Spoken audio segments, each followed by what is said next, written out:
ታላቁ ደራሲ የዘመናችን ትልቅ ደራሲ በጣም ወደ 8 መጽሐፍት ለአንባቢያን ያደረሰ ደራሲ ሀብታሙ አለባቸው የመገናኛ ብዙሃን መነጋገሪያ ሆኖ መሰንበቱ ይታወቃል።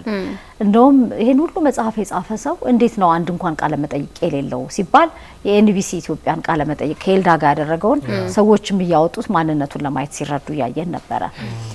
ሰሞኑን በተለየ መንገድ ደግሞ ወደ ሚዲያ መጥቷልና የኤንቢሲ ቤተሰብ ነው። ከዚህ በቀደምም ጎብኝቶን ያውቃል። አሁን ደግሞ እኛ ጎብኝተነዋልና ግን ትንሽ መረጃ ለማድረስ ስለወደድን ነው። ዛሬ ትንሽ በዋናነት ወደ በኋላ ሀብታሙ አለባቸው ራሱና ቤተሰቦቹ ከመናወራው ነገር ጋራ ተቀራራቢ የሆኑ ሰዎች ያሉበት አንድ ጥሩ ፕሮግራም ወደ ተመልካች ይቀርባል። እኛ እንደ መግቢያ ለማውራት ነው። ቀደም ሲል ምቾት በሌለበት ሁኔታ ውስጥ እንዳለ በሚያሳይ መልኩ መረጃዎች ሲወጡ ነበር አይደል? በተለይ ማህበራዊ ሚዲያው ላይ ያጥለቀለቀው እሱ ነበር።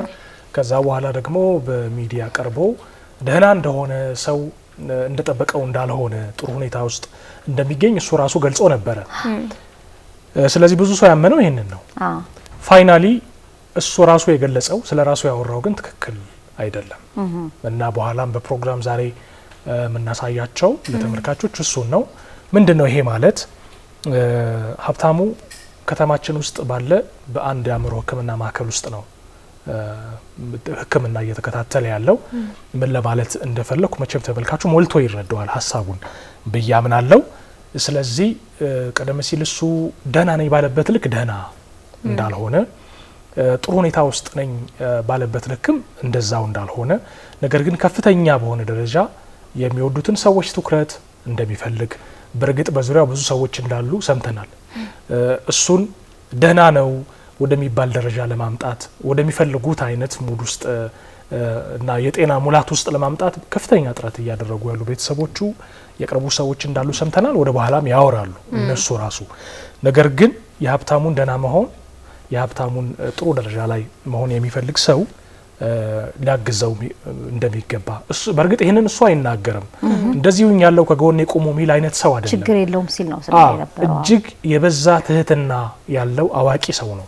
ነገር ግን ሙሉ በሙሉ ጤነኛ ነው ማለት ግን እንዳልሆነ ሰው ግምት ውስጥ እንዲያስገባና ሙሉ መረጃው እኛ ራሳችን ይሄንን ስንል ምን ማለታችን እንደሆነ በኋላ ባልደረባችን ኢዮብ ስፍራው ድረስ ሄዶ እሱንም ሳይካትሪስቱንም የሕክምና ክትትል የሚያደርግለትን ባለሙያ ጨምሮ የቅርብ ቤተሰቦቹን ያነጋገረበት ፕሮግራም ይቀርባል። እኛ ግን ላሁን ማለት ምንችለው ሀብታሙን መደገፍ ብዙ መልክ አለው። አንደኛው መልክ በርካታ መጽሐፍት አሉ እጁ ላይ ያልተሸጡ፣ እነሱን መግዛት ነው። በዋጋቸው ከተቻለ ከዋጋቸውም በላይ መግዛት ነው። በስሙ በብዙ መጽሐፍት መደብር ሳይሸጡ የቀሩ ግን መጽሐፍት ቤቶችና አታሚዎች ጋር ያሉ መጽሐፍት ካሉ ደግሞ እነሱን መግዛት አይደለም አሁንኛ ያወራን ያለ ነው። እሱ እጅ ላይ ያሉትን መጽሐፍት ስለ መግዛት ነው። የሀብታሙን መጽሐፍ ከሌላ መደበር መግዛት ሌላ ጉዳይ ነው። ሀብታሙ እጅ ላይ ያለውን መጽሐፍ መግዛት ግን የተቀመጡ መጽሐፍት በእጁ አሉ ማለት ነው። በእጁ ያሉ መጽሐፍትን መግዛት ነው እሱ ሊረዳው የሚችለው። ነገር ግን ከዚህ በፊት ከፍለው ወስደው እጃቸው ላይ ያሉ አታሚዎች፣ አሳታሚዎች፣ መጽሐፍት ቤቶች ሊኖሩ ይችላሉ። ነገር ግን ሀብታሙን መደገፍ የሚፈልግ ሰው በቀጥታ ሀብታሙ እጅ ላይ ያሉትን መጽሐፎች ነው መግዛት ያለበት፣ ገንዘቡ 100% እጁ ላይ እንዲገባ። ይሄን ደግሞ ማድረግ የሚፈልግ ሰው ካለ የሙሉ ቀን አለባቸው የሀብታሙ አለባቸው ወንድም ስልኩ ላይ መደወል ይችላሉ። የሱም ስልክ 09 18 06 39 57 ነው። ልድገመው 09 18 06 39 57 ይሄ የሙሉ ቀን አለባቸው የሀብታሙ አለባቸው ወንድም ስልክ ነው። ለሱ በመደወል ገቢው ሙሉ በሙሉ ለሀብታሙ አለባቸው ሊገባ በሚያስችል መልኩ መጽሐፍትን መግዛት ይችላሉ። ከዚህ በተጨማሪ የሚወዱት ሰዎች በምን መልኩ እሱን እንደግፍ የሚሉ ከሆነ ደግሞ ወደ በኋላ የምናቀርብላቸውን ፕሮግራም እንዲከታተሉ አስቀድመን እንጋብዛለን።